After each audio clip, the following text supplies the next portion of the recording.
Olá, tudo bem? Você já se perguntou quais são as saídas profissionais no campo das letras? Já se perguntou também as diferenças entre licenciatura e bacharelado? O que faz um crítico literário?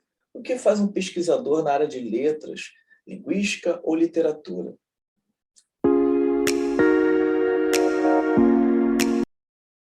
É sobre isso um pouco que eu vou falar aqui hoje. Hoje é dia do profissional de letras e eu escolhi para gravar esse vídeo sobre esse assunto, porque é um assunto muito importante, as saídas profissionais no campo das letras. Bom, acima de tudo, devemos pensar que no campo do estudo da literatura ou da linguística, né, são duas vertentes diferenciadas para quem escolhe a carreira na graduação em letras, ou seja, fazer pesquisa na linguística e fazer ou pesquisa na literatura. E para iniciarmos a nossa conversa, eu quero falar um pouquinho sobre o campo da licenciatura, ou seja, o campo de quem estuda para conseguir, no caso, trabalhar na área do magistério e principalmente na carreira como pesquisador. Falarei também sobre outras vertentes, como crítico literário, como tradução, o tradutor, no caso, como revisor de textos, né? E também como professor, no caso, no magistério, na educação básica e no ensino superior. Bom, agora, falando um pouquinho sobre a carreira de pesquisador na área de literatura. É bem provável que você já pensou que estudar literatura pode ser algo prazeroso, algo que você precisa se debruçar sobre as obras dos autores, sobre os romances, os contos e as crônicas, não é mesmo? Mas, acima de tudo, o prazer em ler, né, o prazer pela literatura de ficção, você viajar por mundos, né, como ler a Odisseia de Homero, né?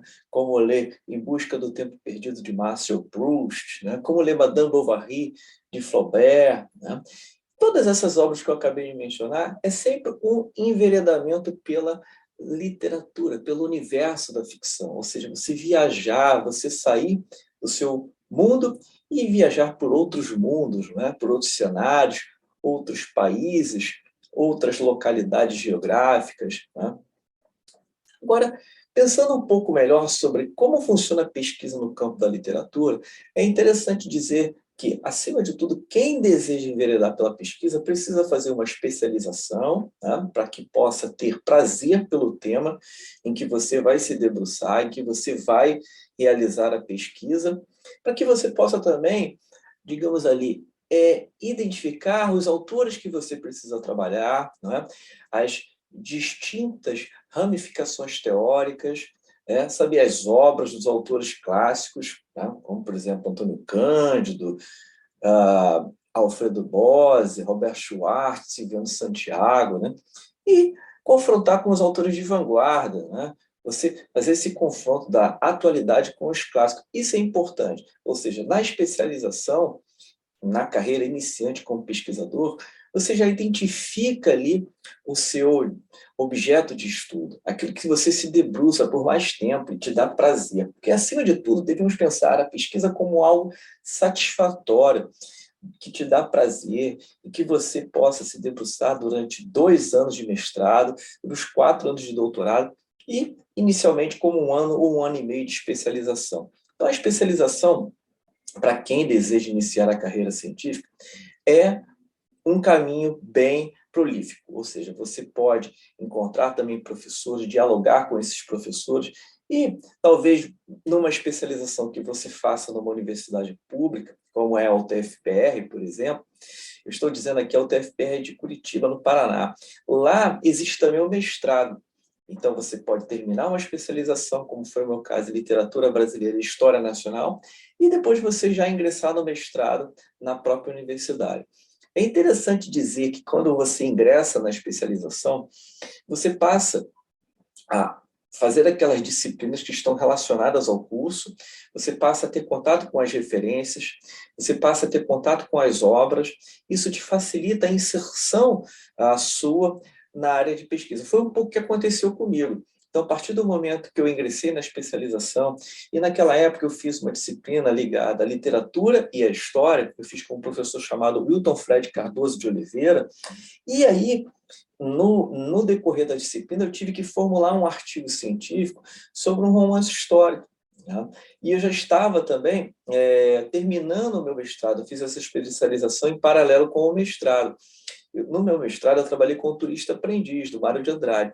Então, quando eu terminei a especialização, eu já sabia também o que eu ia tocar no meu doutorado, porque eu não queria trabalhar com o mesmo assunto que eu fiz no mestrado para o doutorado. Então, eu estudei romances históricos lá na especialização e fiz, como término de disciplina, um artigo sobre o proscrito do autor Rui Reis Tapioca. Foi uma disciplina que eu fiz com esse professor, Wilton Fred Cardoso de Oliveira.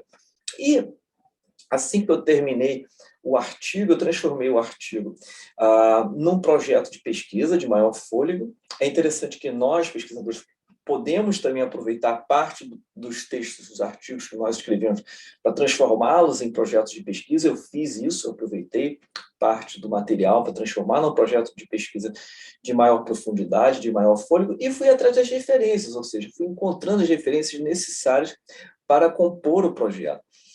Um bom projeto hoje demora de 2 a 3 meses para ficar pronto. Por quê? Você, além de definir o assunto, definir a linha de pesquisa, definir o seu objeto que você vai se debruçar, ou seja, é mais ou menos o assunto que você, um assunto mais especializado, mais afunilado, porque a delimitação da pesquisa é muito importante para você não cometer digressões, você não afastar o seu pensamento, a sua linha de raciocínio, a sua linha argumentativa, e não devanear, né, diante de tantas obras por aí que estão na biblioteca. Então, é importante que você faça uma delimitação na sua pesquisa. A delimitação é você fechar o seu assunto, como eu acabei de dizer. Então, eu pretendia, naquela época, trabalhar com 2 romances históricos, O Proscrito, de Rui Tapioca, e Desmundo, da Ana Miranda, sob o olhar da metaficção historiográfica, da Linda Hutt, que é uma teórica canadense. Então, o título do projeto ficou A Presença da Metaficção Historiográfica nas obras O Proscrito, de Rui Tapioca, e Desmundo, de Ana Miranda. Esse foi o projeto inicial que eu iniciei o doutorado em 2012. Tá? Mas, no decorrer do tempo, de 4, 5 meses ingressando no doutorado, a professora doutora Rosana Cássia Camita foi minha orientadora na Federal de Santa Catarina, eu percebi que eu poderia escolher uma outra obra, tá, para trabalhar no projeto, porque eu percebi que tanto Desmundo, de Ana Miranda, e O Proscrito não são obras que eu poderia, digamos, interpretar com uma chave de leitura que é a própria metaficção historiográfica. Metaficção historiográfica é um conceito que está lá no livro A Poética do Pós-Modernismo, lançado em 91 no Brasil. Tá? O que trata esse conceito? Os romances históricos são romances que são atrelados, como a própria Linda Hutt diz, que é uma ficção pós-moderna, atrelados ao conceito de paródia, ao conceito de pastiche, ao conceito de intertextualidade. Personagens excêntricos perambulam no decorrer do enredo do romance. Nós temos uma fluidez, uma confusão entre a literatura de ficção e a história com H maiúsculo propriamente dito. Então, ou seja, o leitor fica confuso em querer saber o que é história e o que é literatura, e se confunde muitas vezes. Então, essa oscilação entre a verdade e a ficção, elas são dentro da narrativa. Isso que é interessante dizer.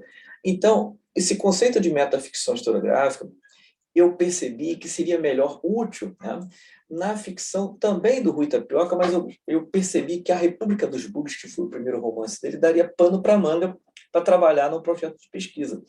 Aí, no outro romance, eu tinha já retirado o Desmundo, da Ana Miranda, eu escolhi Conspiração Barroca, que é um romance que ficcionaliza os fatos da Inconfidência Mineira no Brasil no século XVIII. Tá? É um romance publicado em 2005 e o primeiro em 1999. Então, portanto, são 6 anos de lapso na criatividade aí de Rui Tapioca. Então, quer dizer, esse foi o caminho que eu enveredei na minha pesquisa. A carreira de pesquisador, agora falando um pouquinho mais abertamente, a carreira de pesquisador tem vários, digamos, desafios a serem cumpridos. Um deles é você saber trabalhar com pouco dinheiro, né?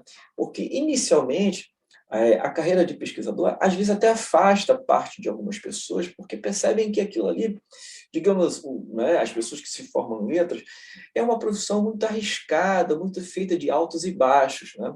Ainda mais sabendo no Brasil que nós estamos vivendo hoje, que as bolsas de pesquisa foram extintas, né? Parte, digamos, das bolsas de pós-doutorado também foram extintas, de doutorado também. E, digamos assim, aqueles pesquisadores que estão vinculados a uma universidade pública facilmente até conseguem bolsas, mas tem que insistir um pouco. Eu lembro bem que no meu mestrado, no segundo ano, eu fui bolsista CNPq, mas no primeiro ano eu não consegui bolsa. Mas no doutorado eu consegui bolsa da CAPES integral. E também consegui subsídios aos congressos que eu fiz. Tá? Eu fui à Argentina no primeiro ano, depois fui à Colômbia, depois fui à Costa Rica e fui a Portugal com bolsa sanduíche inteira do governo federal. É interessante a carreira como pesquisador, para quem gosta da área da pesquisa e da investigação científica, é a condição que você tem de viajar por outros países, conhecer novas realidades culturais, você conhecer, digamos ali, desbravar novas fronteiras, outros idiomas, né? Você conhecer a parte da história do país, como foi o meu caso. Eu tive a oportunidade de fazer parte do doutorado na Universidade do Porto, em Portugal, e lá eu pude visitar vários museus, né? O Museu Nacional de Lisboa, Museu de Arte Antiga, Museu na cidade do Porto. Depois eu fui à Espanha também, visitei o Museu do Prado em Madrid, fui a Salamanca. Então, essa possibilidade, essa envergadura cultural foi muito gratificante na condição de pesquisador, porque eu tinha bolsa, né? Porque eu pude ali viver do estudo. Isso que é importante dizer. Quando você vive do estudo, e sua orientadora deixa que você tenha mais autonomia na sua pesquisa, isso favorece muito ao conhecimento de outras realidades culturais, como foi o meu caso. E por enveredar também nos países que eu acabei de mencionar por meio dos congressos, na Costa Rica, na Colômbia. Então, isso, digamos ali, acrescentou muito na minha formação acadêmica. Então, para quem faz a licenciatura e envereda no universo da pesquisa, é bom saber que tem altos e baixos, são desafios, né? E nós precisamos enfrentar, como, por exemplo, às vezes você não tem condições de viajar para conseguir fazer um congresso. Eu me lembro bem que eu fui fazer um congresso em Assis, no interior de São Paulo, que eu precisei me hospedar na casa de estudante lá, porque eu não tinha dinheiro na época no meu mestrado para conseguir pagar um hotel, enfim. Então, assim, existem essas dificuldades, tá?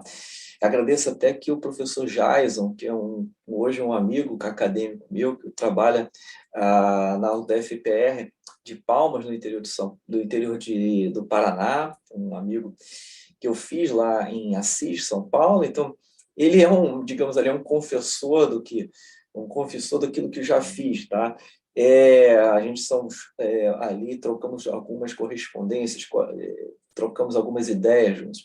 Então, é interessante dizer uma coisa, que pense vocês que encarar a pesquisa como forma, como profissão, eu aqui estou falando sobre saídas profissionais no campo das letras, né? É uma forma de você ter reconhecimento. Mas você não precisa ficar só refém daquela bolsa, você pode dar palestras, você pode participar de editais de cultura, né? Que são os editais do governo federal. Como foi o meu caso, já fui, por exemplo, a um festival de história na cidade de Diamantina, em 2018, dar um curso sobre romance histórico, então tive cachê, passagens aéreas pagas, hotel pago. Então, isso tudo engrandece a sua condição como pesquisador. Então, o universo da pesquisa está aí. Pude comentar um pouco a função de você fazer congressos, sejam congressos regionais, congressos no exterior, você sempre publicar artigos, pelo menos 2 por ano, né? Isso é muito importante, em revistas qualificadas. Agora, quando você ingressa, por exemplo, no pós-doutorado, que você já está numa fase mais madura, a bolsa já aumenta mais e você pode realmente também viver um pouco da pesquisa. Se você já consegue um vínculo como substituto numa universidade, né? Se você já tem uma universidade particular, ou se você já dá aula na rede pública, a rede pública não é uma condição para você conseguir a bolsa, porque a bolsa de pós-doc é de 4.100 a 4.500, depende da agência de fomento. Por exemplo, a FAPESP, em São Paulo, eles conseguem, por exemplo, arcar com livros, existe uma taxa de bancada, você pode viajar a congressos, então é uma bolsa, é um estado também muito rico, mais rico da nação, então eles dão uma bolsa, digamos ali, financeiramente melhor. Agora eu quero falar um pouquinho da condição de você ser crítico literário. O que faz um crítico literário? O crítico literário também tem que ter essa formação, essa bagagem acadêmica. Ele tem que saber escrever bem, ele tem que saber se posicionar diante de um texto, ser imparcial, retirar os adjetivos do texto, retirar aquela carga de eu gostei, mas gostou por quê? O crítico precisa apontar. Se ele diz que a obra é bela, ele tem que utilizar o conceito de Immanuel Kant, que diz o que é belo numa obra literária, que é estético, né, numa obra literária, não numa obra literária, mas nas obras artísticas de um modo geral. Mas você pode trazer esse conceito na sua crítica. Então, o crítico, ele pode, digamos, utilizar conceitos, mas ele tem que saber dialogar, equilibrar a sua voz com esses conceitos. Isso é importante dizer. O crítico não é um resenhista, tá? O crítico ele é mais acadêmico. Ele precisa ser um profissional no campo da cultura literária. Então, ele precisa ler muito, ler autores da literatura brasileira, da literatura argentina, literatura colombiana, esses países vizinhos ao nosso Brasil, então você precisa ler muito. Chile, Equador, Colômbia, Paraguai, Uruguai. Então, o crítico ele precisa ter essa abertura cultural muito maior do que um resenhista, do que digamos ali, uma pessoa às vezes que não é formada em letras, tá? E o crítico literário, o campo de atuação deles são jornais culturais, encartes culturais, revistas na área de educação. Ele pode ter um podcast, ele pode falar no YouTube se ele tem uma bagagem interessante, um conteúdo a transmitir. Ele pode também, digamos, fazer entrevistas com escritores, participar de feiras literárias e ministrar cursos avulsos, né? Cursos extras, né? Por exemplo, sobre escrita criativa, sobre como você realizar uma crítica imparcial. E toda crítica precisa ser imparcial. Ela precisa ter esse olhar, digamos ali, a mais afastado. Isso que é interessante dizer. Então, falando um pouquinho da crítica literária, é importante dizer uma coisa, que era uma área também cheia de desafios. Né? Para você construir uma carreira mais sólida, você precisa insistir, engatinhar, é um trabalho um pouco de formiguinha. Né? Mas o profissional também da letras, por exemplo, se ele faz o bacharelado, se ele pretende não exercer o magistério, tanto no superior ou na educação básica, ele pode atuar em editoras, ele pode ser tradutor de grandes editoras, né? É um trabalho que ele pode exercer até em home office. Por exemplo, eu tive um colega lá no Porto, na Universidade do Porto, que ele levava o computador dele e trabalhava na biblioteca lá da universidade. E ele, às vezes, não trabalhava somente lá, ele trabalhava nos cafés, ele trabalhava em casa, ele trabalhava para 3 ou 4 editoras. Então, ele fazia esse serviço, ele cumpria o expediente dele, ele não tinha horário fixo, ele era autônomo, mas ele precisava entregar o trabalho no prazo. Então, ele trabalhava para algumas editoras lá em Portugal, e ele tinha que cumprir essa meta, esses prazos no ambiente de trabalho dele. Mas ele podia escolher o ambiente de trabalho, isso que é mais importante. Então, o tradutor tem essa facilidade, mas ele precisa ter uma expertise, uma técnica apurada para poder, né, digamos ali, trabalhar com os idiomas, saber que uma tradução é um pouco de uma traição ao texto original, então você precisa entender da carga cultural, por exemplo. Quem, por exemplo, traduziu Os Sertões, de Euclides da Cunha, ou quem traduziu ia falar Grande Sertão Veredas, de Guimarães Rosa, que é o William Boles, se eu não me engano, traduziu a obra. Então, ele precisa ter essa carga de cultura, essa carga de manejo com a própria língua, né? Em se tratar de uma linguagem muito assim, digamos, capitaneada, né, pelo próprio autor, quando ele fez aquelas viagens no interior de Minas Gerais e retirou na fala ali da oralidade, né, trechos para compor o Grande Sertão Veredas, né? Guimarães Rosa, no lombo de um burro, né, no lombo de um cavalo, ali foi colhendo essas informações etnográficas, né, de pertencimento daquela população local. Então, quer dizer, o tradutor precisa observar o texto do Guimarães Rosa e ter um sentimento, né? Um sentimento ali de pertencimento também, e sentimento cultural, e, acima de tudo, uma maturidade, digamos, intelectual, conhecimento técnico, né? E conhecimento cultural também, né? Então, o tradutor ele precisa lidar um pouco com isso. Agora, no ramo das editoras, o profissional no campo, quem faz o bacharelado, pode trabalhar também como revisor de textos, né? Revisor, você precisa também se especializar, fazer cursos, né? Tanto de correção textual, tanto de manejo com aqueles materiais, né? Ou seja, saber editar um texto, saber fazer essa revisão mais profissional, mais competente e mais apurada. E precisa saber muito de língua portuguesa, né? Eu mesmo tive essa oportunidade de fazer 2 cursos na Federal de Santa Catarina, a revisão textual 1 e revisão textual 2.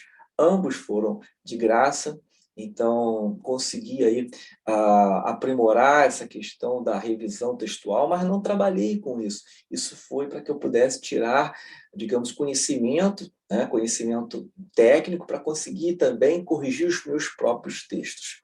Agora, saindo um pouco dessa atmosfera das editoras, né, nós temos o campo que do magistério da educação básica.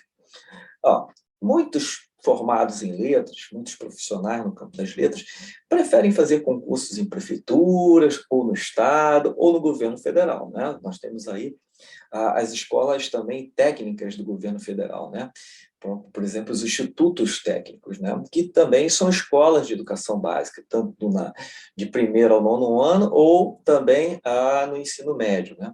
Então, esses professores que primam, né, pela essa questão de ter uma estabilidade, fazer um concurso, como foi até o meu caso. Então, também fiz concurso, sou concursado na rede pública.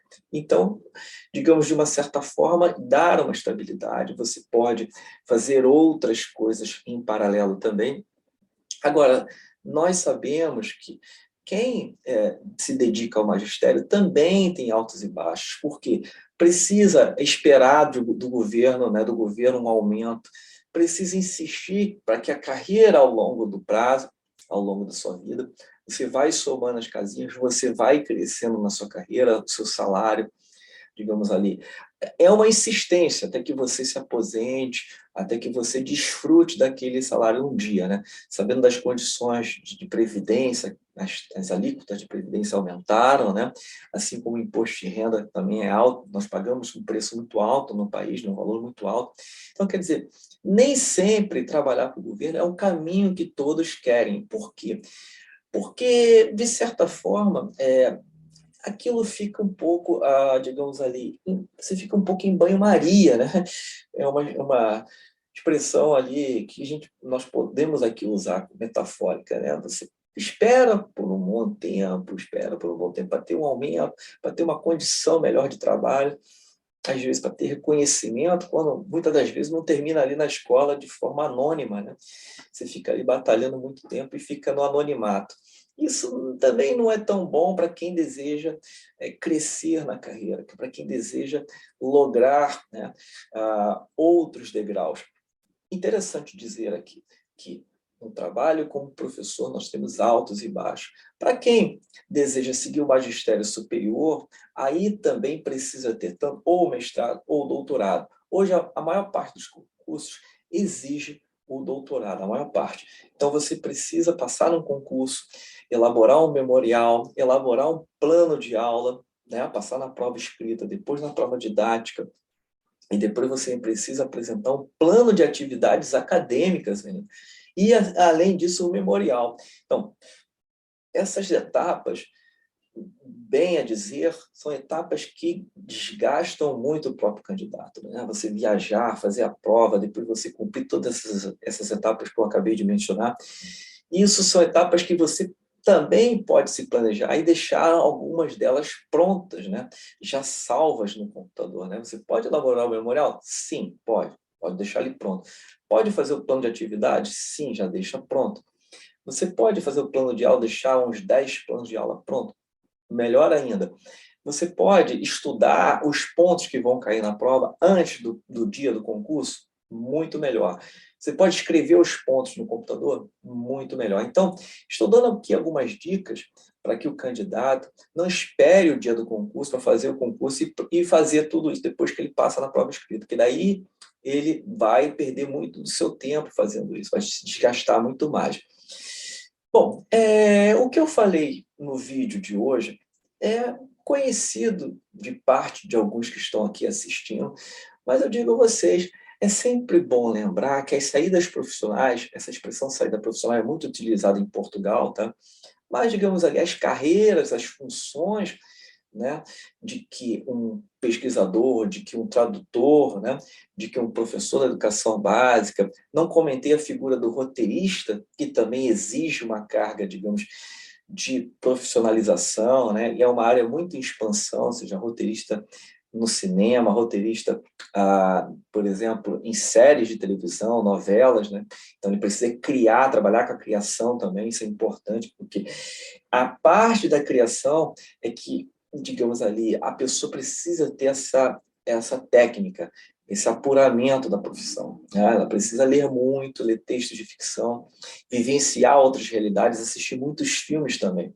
Mas o que eu trago aqui hoje, voltando a dizer, já de praxe é conhecido de alguns, mas no dia de hoje do profissional de letras, é sempre bom nós falarmos sobre essas saídas profissionais, sobre essas, digamos ali, vertentes, né, da carreira do profissional de letras. Eu falei algumas aqui, mas eu sei que existem outras também, né? Mas as principais foram faladas aqui, né? Então, no vídeo de hoje, eu trago essas contribuições. Aqueles que gostaram, se inscrevam no canal, ativem as notificações, dê um joinha aí e teçam os comentários aí na parte inferior do vídeo. Um grande abraço do professor Cristiano e até o próximo vídeo, pessoal.